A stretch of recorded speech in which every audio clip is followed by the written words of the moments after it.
കൊച്ചിയിൽ മാധ്യമപ്രവർത്തകരോട് സംസാരിച്ചു. അതിലേക്ക് നമുക്ക് യാതൊരു പങ്കുമില്ല. അത്തരത്തിലേക്ക് നമ്മുടെ സിനിമയെയും മറ്റു നാടകം പോലുള്ള മാധ്യമങ്ങളിലേക്ക് മാറ്റി നിർത്തുന്ന സന്ദർഭത്തിലാണ് ഈ സലീമൊക്കെ ഒരു നന്മയായിട്ട്, ഇത് മുസ്ലിമിന്റെ നന്മ മാത്രമല്ല, ഇത് നമ്മുടെ കേരളീയരുടെ നന്മ ഉള്ളൊരു ചിത്രമാണ്.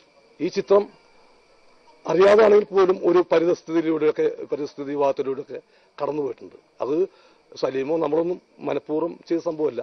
ഒരു പടം മൊത്തത്തിൽ വന്നു കഴിഞ്ഞപ്പോൾ ഇത് ഒരു ഇന്റർനാഷണൽ മെസ്സേജ് ഉള്ള ചിത്രം കൂടിയായിട്ട് മാറുന്നു. ഏതായാലും ഇത്തരത്തിലൊരു ചിത്രത്തിൽ സഹകരിക്കാൻ സാധിച്ചതിൽ വളരെ സന്തോഷം ഉണ്ട്. പിന്നെ ഈ ഒരു അവാർഡ് തേടിയെത്തുന്നു. ഞാൻ പറഞ്ഞില്ലേ, ഒരു പത്രത്തിൽ പോലും പരസ്യമില്ലാത്ത ചാനലുകളിലെ അവാർഡുകൾ പോലും എനിക്ക് സ്പെഷ്യൽ ജൂറി അവാർഡുകളാണ് ലഭിച്ചിട്ടുള്ളത്. പിന്നെ ഞാൻ ഏറ്റവും സന്തോഷിക്കുന്നത് ഇതിൽ മലയാളി ഉണ്ടായില്ല എന്നതിൽ ഞാൻ സന്തോഷിക്കുന്നു. അല്ലെങ്കിൽ നിങ്ങൾക്ക് ഒരു സ്പെഷ്യൽ ജൂറി ആയിട്ടുള്ള നടനെ നിങ്ങൾക്ക് ഈ സമയത്ത് ഇന്റർവ്യൂ ചെയ്യേണ്ടി വന്നേനെ. ആദാമിന്റെ മകൻ അബു എല്ലാം ആരും അറിയാതെ പോയേനെ.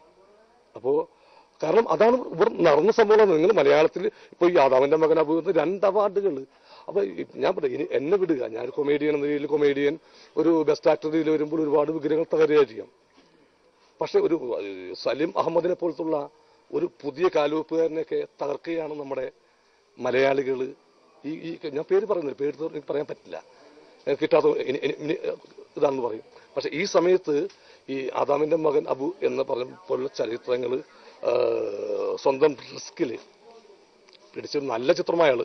അല്ല ഈ പടം ഓടിയിട്ട് കോടികളൊന്നും ഉണ്ടാക്കുന്നുള്ള ആഗ്രഹമൊന്നും സലീമിനില്ല. ഇതൊരു നല്ല ചിത്രം എന്റെ ഭാഷയിൽ ഉണ്ടാവണം എന്ന് ആഗ്രഹിച്ച ഒരു നടനൊക്കെ ഒരു സംവിധായകനും ഒരു നിർമ്മാതാവിനെ കിട്ടുന്നത് ഇത്തരത്തിലുള്ള നമ്മുടെ സ്ഥാപനങ്ങളൊക്കെ കൊടുക്കുന്ന അവാർഡുകൾ ഇത്തരത്തിലുള്ളതെന്ന് പറയുമ്പോൾ വളരെ വിഷമകരമാണ്. ഹജ്ജിന് പോകാൻ വേണ്ടിയിട്ട് നാണയത്തുട്ടുകൾ ശേഖരിക്കുന്ന അതെ. എങ്ങനെ കണ്ടിരുന്നു ആ കഥാപാത്രത്തെ ആദ്യം തിരക്കഥ കേട്ടപ്പോൾ? എനിക്ക് വ്യക്തമായിട്ട് ഉദാഹരണങ്ങൾ എന്റെ പേരിൽ അത്ര വിൽപ്പനക്കാരൻ വെച്ച സുനു ഇവിടെ ഇരിപ്പില്ലേ, പെട്ടി പൈസ ഇരിപ്പില്ല ഇവിടെ. അത്ര വിൽപ്പനക്കാരനെ കൂട്ടിവെച്ചിരുന്ന നോട്ടുകൾ അറിയാലോ. അതവന്റെ മകനെ വന്ന് ആ ചില്ലറ പൈസ ഞാൻ പൈസ കൊടുത്ത് വാങ്ങിച്ചിട്ട് എന്റെ പൂജാമുറിൽ വെച്ചിട്ടുണ്ട്. ഞാൻ 1600 രൂപയോളം. കാരണം അബുവിന്റെ സ്മാരകമായിട്ട് എനിക്ക് എന്തെങ്കിലും വേണം എന്നെനിക്ക് ആഗ്രഹം ഉണ്ടായിരുന്നു. അപ്പൊ നാട്ടുകാർ ഈ പൈസ തന്നെ മക്കാ മദീന എന്ന സോങ്ങിന് പ്ലൈവുഡ് വയ്ക്കാൻ വേണ്ടി. അപ്പൊ ഞാൻ ഇത് എത്ര രൂപ ചോദിച്ചു.